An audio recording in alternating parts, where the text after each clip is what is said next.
Yo creo que soy el único probablemente que conoció de manera física a todos los presidentes de la Unión desde que la Unión Nacional de Agricultores se inició en 1962. Claro, muchos ya fallecieron, pero pues prácticamente esa es un poco la relación.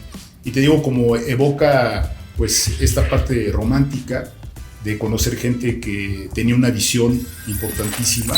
Bienvenidos a Desmenuzando la conversación con USAPIC, tercera temporada. Un espacio del Consejo de Exportadores de Carne de Ave y Huevo de los Estados Unidos, patrocinado por Ohio Soybean Council, donde los expertos de la industria de los alimentos comparten temas relevantes y de interés.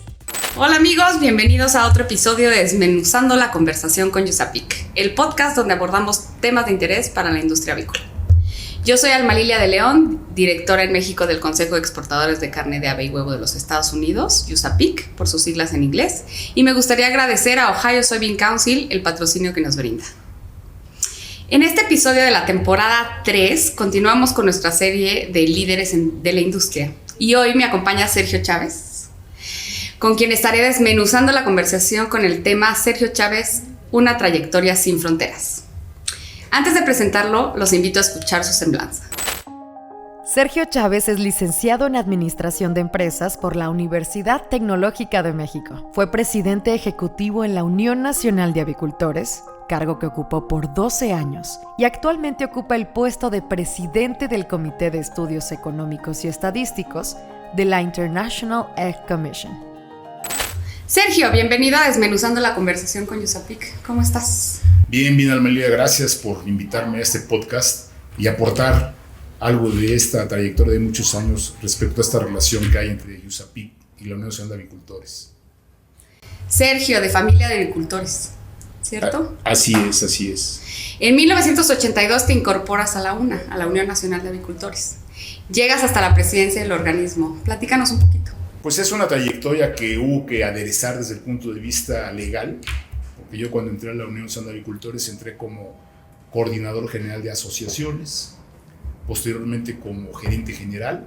Hasta ahí llegaba las facultades en el consejo directivo de cuáles son pues lo que tiene que hacer un gerente general, y posteriormente se creó el puesto de director general, se modificaron los estatutos otra vez.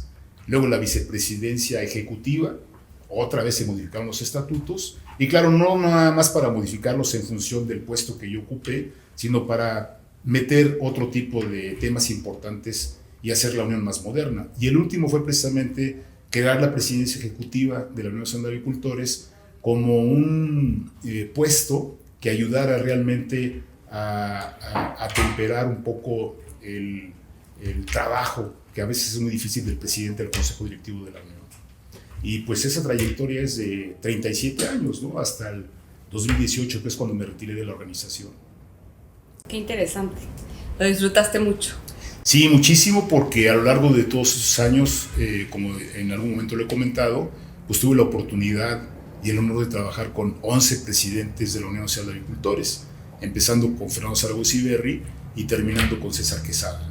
Ahora te voy a mencionar unos nombres y luego me cuentas qué recuerdos vienen a tu mente al escucharlos. Socorro Romero, Seferino Romero, Salvador de Anda, Los Almada, Los Santos Gutiérrez. Cuéntame. Pues mira, evoca una época muy bonita, que era cuando la avicultura se puede decir que era romántica. Era cuando los avicultores en aquella época pues a lo mejor no estaban tan profesionalizados ni estudiados como están ahora los hijos y en algunos casos algunos nietos, pero déjame comentarte que no son los únicos, ¿no? Porque pues también existe gente como, por ejemplo, la gente de Nuevo León, los Fernández, está también la gente que trabajó en Trasgo, los Rafael Villegas y su papá, además de César de Anda y de la gente de Tepatitlán, pues está también Ezequiel Gutiérrez, el papá de Lorenzo Martín, en fin, muchos avicultores se puede decir que la primera generación que iniciaron la industria avícola. Y bueno, yo tuve oportunidad de conocerlos a todos. Yo creo que soy el único probablemente que conoció de manera física a todos los presidentes de la Unión desde que la Unión Nacional de Agricultores se inició en 1962. Claro, muchos ya fallecieron, pero pues prácticamente esa es un poco la relación. Y te digo, como evoca pues esta parte romántica de conocer gente que tenía una visión importantísima. Muchos de ellos incluso pues ya fallecieron o ya no están en el negocio, pero pues es una satisfacción y un honor haber trabajado y haberlos conocido a todos ellos, ¿no? Durante 37 años. Durante 37 años y un poquito más, Alma Lilia, porque yo 7 años antes de llegar a la Unión, estuve en el gobierno federal, en la Secretaría de Agricultura y Ganadería, así se llamaba en aquella época, en donde también estaba una Dirección General de Avicultura y Especies Menores.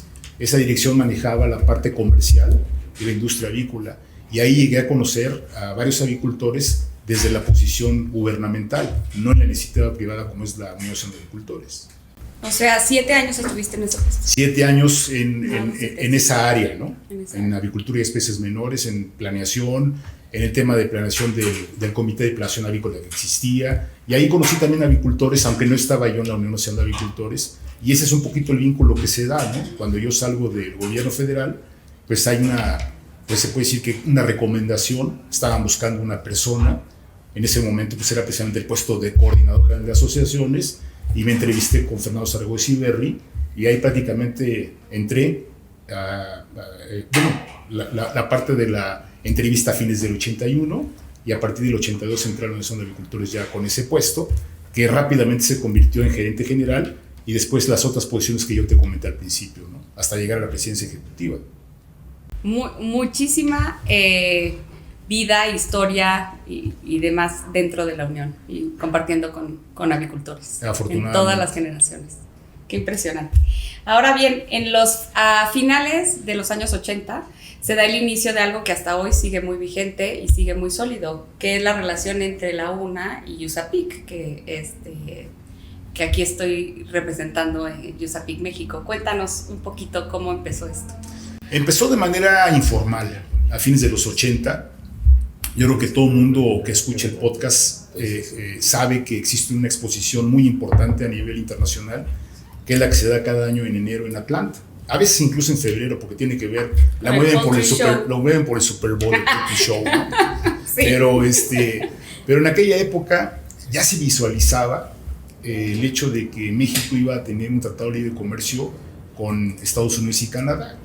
El de Canadá no es tan importante, porque en aquella época los canadienses prefirieron estar fuera del TLC, por lo tanto, hablo de la avícola, sí. Por lo tanto quedó nada más la parte avícola, y pues lo que hacíamos era, como te comentaba de manera informal, desayunar, comer, un lunch, y empezar a platicar un poco, intercambio, sobre todo de información estadística, de lo que estaba pasando en México y en Estados Unidos, y bueno, volúmenes de exportación, qué podría pasar con los aranceles, cuál sería en este caso un arancel de entrada si hubiera el Tratado de Libre Comercio. Y por eso hablo de fines de los 80, porque en el 91, 92, prácticamente ya estaban terminados los documentos para que el Tratado de Libre Comercio con Estados Unidos y con Canadá iniciara en 1 de enero del 94. Y entonces esa fue la parte informal, ¿no? Y básicamente lo hacíamos en el Poultry Show. No había un marco de referencia como lo hubo después, ¿no? ¿Después cuándo? Después cuando creamos el NEP. O sea, el NEP, que es el NAFTA Egg and Poultry Partnership, es un instrumento, es un foro que se creó de discusión para tener ya una agenda mucho más formal de temas relacionados con ambas industrias, ¿no? Primero, pues un diálogo permanente, un diálogo amistoso, tratar precisamente de eliminar barreras arancelarias injustificadas a través de ese diálogo y encontrar mecanismos también que ayudaran en su momento a incrementar el consumo per cápita de productos avícolas en general, ¿no? O sea, ya sabemos que parte es importado, parte es nacional, pero hablamos de pollo, de pavo y de huevo. Y en esa parte se trabajó de manera muy importante esta agenda. El NEP tenía reuniones regulares, por así decirlo, porque alguna era un poco no informal, pero lo hacíamos en la Ciudad de México, en los viajes que hacía en aquella época Jim Sumner a México. Otro lo hacíamos en el Congreso de USAPIC, que normalmente es en el mes de junio, y otra la hacíamos en el Winter Meeting en diciembre en Washington. Y siempre había una agenda, ¿no? Siempre había algún tema que discutir, algo que informar, algo que comentar en beneficio de ambas industrias, ¿no? Qué padre recordar esto desde hace mucho tiempo y el NEP, el NAFTA Egg and Poultry Partnership. Vamos a hacer una pausa. Amigos, recuerden que estamos en Desmenuzando la Conversación con USAPIC, el podcast donde se abordan temas de interés para la industria avícola. En un momento regresamos. El Consejo de Exportadores de Carne de Ave y Huevo de los Estados Unidos, USA Poultry and Egg Export Council, USAPIC, está presente en todo el mundo a través de su red internacional de oficinas y consultores. Su experimentado personal internacional realiza principalmente dos actividades que son mantener comunicación cercana con los importadores, distribuidores y otros contactos clave involucrados en el comercio internacional. Realizar actividades promocionales para apoyar la exportación de productos de las industrias estadounidenses de carne de ave y huevo. Si deseas asesoría relacionada con la reformulación o el desarrollo de nuevos productos, contáctanos a través del correo electrónico proyectos@usapic.org.mx. Continuamos con este interesante tema. Estamos desmenuzando la conversación con USAPIC. Perfecto, Sergio.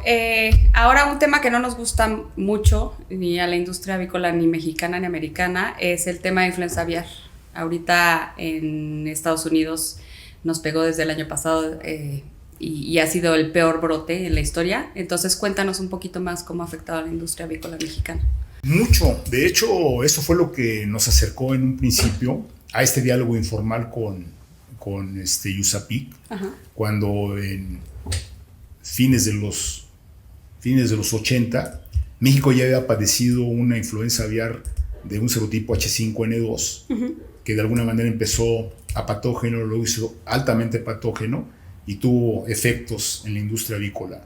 En aquel momento, precisamente, lo que buscábamos en este diálogo era modificar parte de la norma para, de alguna manera, poner una barrera, si tú quieres, arancelaria justificada y basada en ciencia, que era la influenza aviar.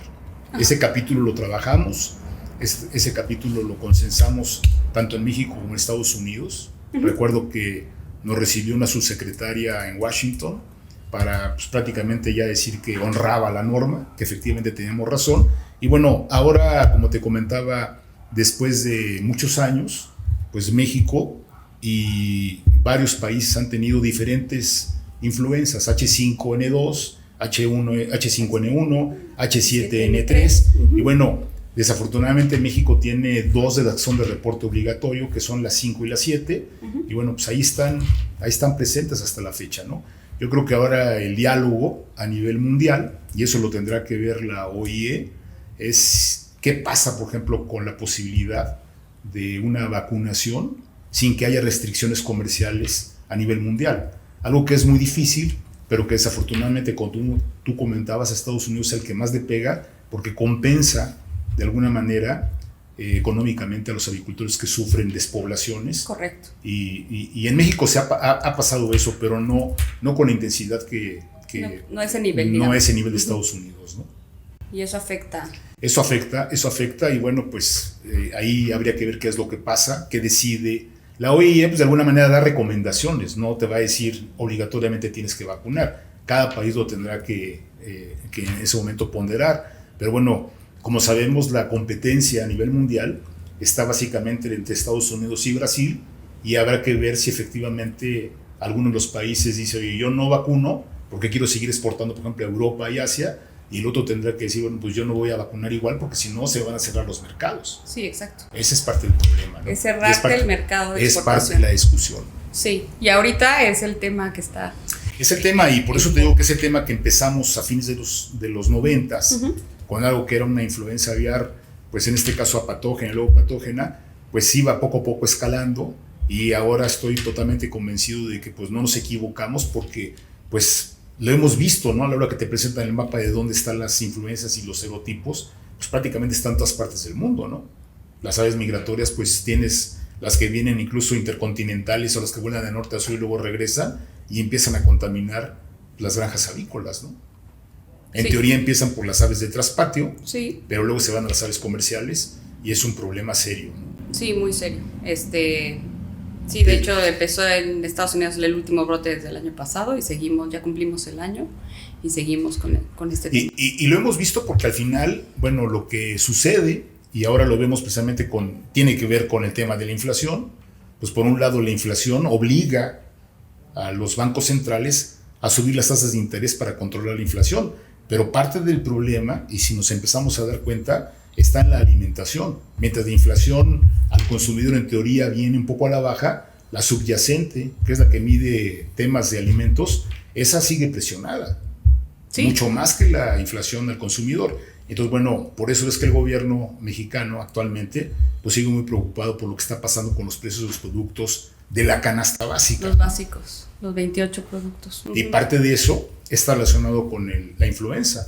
Despoblaciones que te dan problemas de desabasto, incremento de precios importantes, hasta que no se estabilicen las cosas, ¿no? Sí. Qué interesante, Sergio. De hecho, por eso en ciertos foros te reconocen como la persona que logró vincular la industria avícola con el gobierno mexicano y con organismos internacionales como el nuestro, como USAPIC. Ahora que evoco este tema, también recuerdo que se llevó con gran éxito la salvaguarda. Cuéntame. Pues sí, yo consideraría que dentro de la estructura o el foro del NEP, pues es un caso de éxito. Es un caso de éxito porque logramos ambos países, tanto en este caso USAPIC como la Unión de Avicultores, a través de sus autoridades, un consenso estructurada de manera cordial. Se puede decir que es una salvaguarda consensada. Nunca nos fuimos a tribunales, nada de eso, sino logramos hacerla y estructurarla de forma amistosa, ¿no? Ambos gobiernos validaron precisamente que el hecho de que si existía una cláusula de paz, que fue la que logramos sacar, donde no hubiera algo que pagar, pues en ese momento adelante, ¿no? Ahora, no es un camino fácil, no fue fácil, porque al final hay que hacer todo el proceso legal que se requiere. Nosotros ante la UPSI, y en algún momento probablemente USAPIC tuvo que platicar algo con el USTR para poder realmente acercar las posiciones. Y bueno, se logró precisamente de que después de muchas pláticas, muchas reuniones, hubiera una cuota de 70 y tantas mil toneladas que crecía 1% anual, que tiene una arancel de 98.5%, 9.8% de desgravación lineal, y al mismo tiempo había que hacer un plan de ajuste de la industria. Básicamente estamos hablando de lo que era pierna y muslo, porque fue el tema que realmente Central. Siempre los avicultores tenían una preocupación, ¿no? Sí. Pierna y muslo siempre ha sido un producto que en su momento viene a competir con el mercado mexicano y que por supuesto en su momento a USAPIC le interesaba mucho seguir con las exportaciones de pierna y muslo, de pechuga y de pollo entero, todo lo demás. Pero bueno, ese para mí es un caso de éxito que incluso cuando logramos llevarla a buen término y se publicó, pues muchos organismos, muchas asociaciones nos preguntaban de pecuarios y de agroindustriales, oye, ¿cómo lo hicieron? Nos ponían como ejemplo. Nos ponían como ejemplo y ponían como ejemplo el NEP, Sí. porque el NEP de alguna manera en ese diálogo que era constructivo logramos algo que yo digo que es un caso de éxito, porque es la única salvaguarda que México le ha puesto a Estados Unidos, pero está consensada, está consentida. Y bueno, ese para mí es uno de los grandes logros del NEP y de la industria avícola mexicana y USAPIC.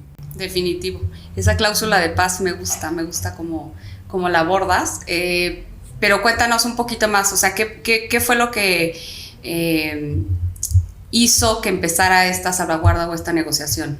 Bueno, básicamente en aquella época, en el Consejo Directivo de la Unión, y no exactamente cuando creamos el NEP y salió a salvaguarda, siempre reiteradamente los avicultores estaban muy preocupados por las importaciones de pierna y muslo, que consideraban que era una carne oscura, que era una carne que venía a precios como de remate o de dumping, y que en un momento determinado iba a venir a desplazar a la industria avícola mexicana, ¿no? Claro, los volúmenes en el tiempo van cambiando, y eso fue precisamente lo que en ese diálogo constructivo le enseñamos en su momento a USAPIC, a Jim Sumner. César Riander era el presidente de la Unión, y bueno, entendió esa problemática, entendió esa preocupación, y al final, bueno, cada uno tuvo que consensar.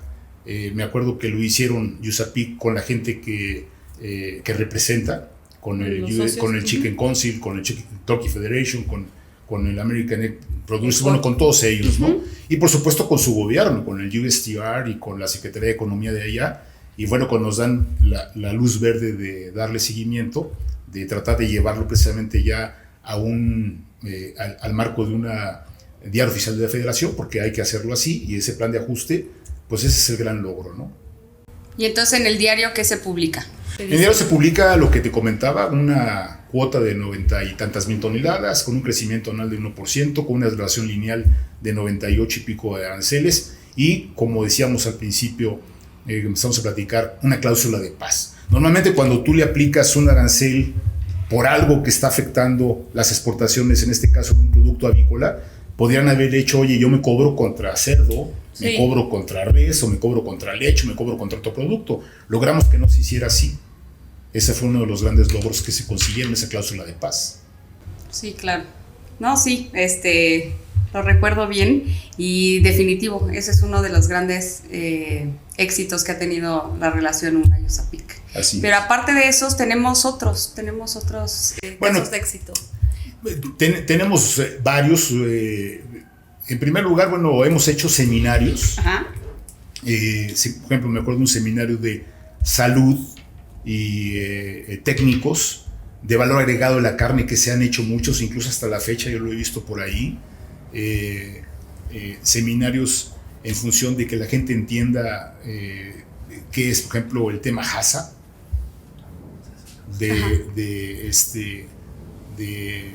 de ovoproductos de huevo y de valor agregados de huevo también. Y bueno, seminarios que también, pues de alguna manera ayudan a que se entienda cuál es la problemática que existe en la industria avícola, y tratar de que ellos pues perciban precisamente y tengan más beneficios en función de conocer más qué es lo que tienen que hacer para ser, en este caso, más productivos y eficientes, ¿no? Y lo otro, proyectos que yo le llamaría, en donde no sé si recuerdas, porque es un proyecto, pues está el proyecto del huevo duro, que lo hicimos de manera conjunta con ustedes. Huevo duro para vender en autoservicio. Exactamente, fondeando recursos, pero al final es un proceso largo, no lo hicimos tan fácil, porque había empresas contratadas para el empaque, para el sabor, para cómo se puede conservar el huevo, y bueno, el proyecto ahí quedó, y alguien lo pudo aprovechar. No sé si te acuerdas también esa famosa velada sin mitos, porque hay mitos alrededor de la carne de pollo y del huevo que hicimos en el Museo Somoaya, y otro tipo de proyectos. Yo también llamaría proyectos a poder tener intercambio en conferencias en Estados Unidos, en México, de ambas industrias, pues también para que conozcan qué es lo que estamos haciendo, qué nos preocupa, ¿no? Proyecto también yo le llamaría a algo que quisimos hacer en su momento y bueno, no lo logramos, que era tratar de operar de manera conjunta en donde los cupos de importación de terceros países con los que México no tiene tratado de libre comercio beneficiaran a algunos países que son competencia básicamente de USAPIC.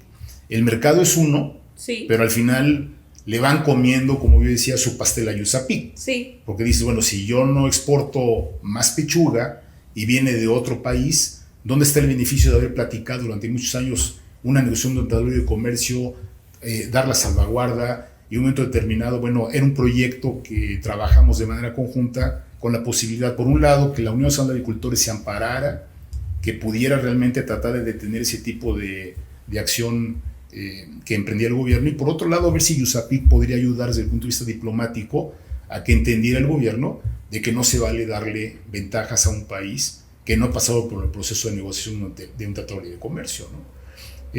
No fue exitoso porque al final no se logró, y menos ahora que pues, el gobierno está muy preocupado por el tema de inflación. Sí, tenemos, digamos, temas en los que estamos de acuerdo y temas en los que no tanto. Por eso yo decía, como así que dije que la cláusula, bueno, que el NEP es como el éxito de la salvaguarda, del NEP, pues yo diría que es como el matrimonio, ¿no? Esta relación de USAPIC y la Unión, que está por cumplir 25 años de manera oficial y no oficial. Entonces ya estamos por celebrar nuestras bodas de plata. Y ha habido encuentros y desencuentros. Bueno, y uno de los desencuentros, y lo sabe perfectamente la gente de USAPIC, que la unión no inició, fue precisamente cuando una de las empresas importantes en México llevó a analizar la posibilidad de poner un dumping de pierna y muslo a las exportaciones de Estados Unidos a México, ¿no? ¿Qué fue lo que hicimos en aquel momento? Pues tratar de jalar la información, de jalar todo lo que estaba en ese momento empaquetado directamente por esta empresa con la Secretaría de Economía o con la UPSI, y a ver si a través del diálogo, en el marco del NEP, podíamos arreglar algo, ¿no? Desafortunadamente tampoco se pudo, pero sí hubo muchas reuniones y muchas pláticas para tratar de solventar eso de manera amigable, que es precisamente de lo que habla el NEP, ¿no? Comunicación, diálogo, que sea siempre de manera amigable y evitar barreras arancelarias injustificadas, y sobre todo también algo que prevalece hasta el momento en muchos países, y bueno, lo ha vivido Estados Unidos con mucha fuerza, en México también, que son los temas sanitarios, ¿no? Sí. Este tema de sanidad animal, de influenza aviar, nos lleva a buscar otras herramientas, otros mecanismos. Me estabas contando. Sí, pues nos llevó a tener una interacción muy cercana en cuanto a posiciones tanto de Europa como del continente americano, ante la FAO, ante la Organización Mundial de la Salud, ante la OIE, que se reúnen de manera periódica, porque en algún momento recordarás que la influenza, en este caso mundial, hablo de las aves, podía llegar a haber sido como la pandemia que luego vivimos con el COVID-19. Correcto. Se hablaba que en algún momento, si había una mutación y luego empezaba a transmitirse de un humano a otro humano, pues ahí podía empezar precisamente esta problemática y que no beneficiaría absolutamente a nadie. Bueno, ahí se encontró precisamente otro proyecto, porque USAPIC y la Unión Nacional de Avicultores son los promotores de que a nivel internacional se lanzara lo que es el IPC, que es el International Poultry Council, y que lo que hace que se junte Europa, América y varios países sudamericanos, incluso Australia, es precisamente el tema de influenza, porque se platicaba en todos los foros. De hecho, parte de la agenda que había en la International Egg Commission y en otros foros internacionales, en USAPIC en México, era qué está pasando con la influenza en el mundo. Y eso unió y creó la disposición de muchos países a un nuevo organismo que es el IPC, y que ahora tiene también una voz importante de representación en la OIE, en la FAO, en la ONU, en la Organización Mundial de la Salud, con una posición en este caso de la carne de ave, porque existe para huevo con la International Egg Commission, ¿no? Ok, Sergio, pues hemos llegado al final de este episodio. Esperemos que este no sea un adiós, sino un hasta luego. Y verte otra vez muy pronto en otro episodio más de Desmenuzando la Conversación con USAPIC. Gracias. Muchas gracias por haber estado con nosotros, Sergio Chávez, una trayectoria sin fronteras. Gracias. Antes de despedirme, quiero agradecer nuevamente a Ohio Soybean Council por su patrocinio y a ustedes por escucharnos. Recuerden seguirnos en nuestras redes sociales, somos USAPIC Latam. Suscríbanse en la plataforma de podcast de su preferencia. Yo soy Alma Lilia de León, directora de USAPIC México, y nos vemos en el próximo episodio. Esta emisión ha llegado a su fin, pero te invitamos a que te suscribas a nuestro podcast. Comenta lo que más te gustó en este episodio y deja tus dudas para nuestros expertos. Estaremos atentos para resolverlas.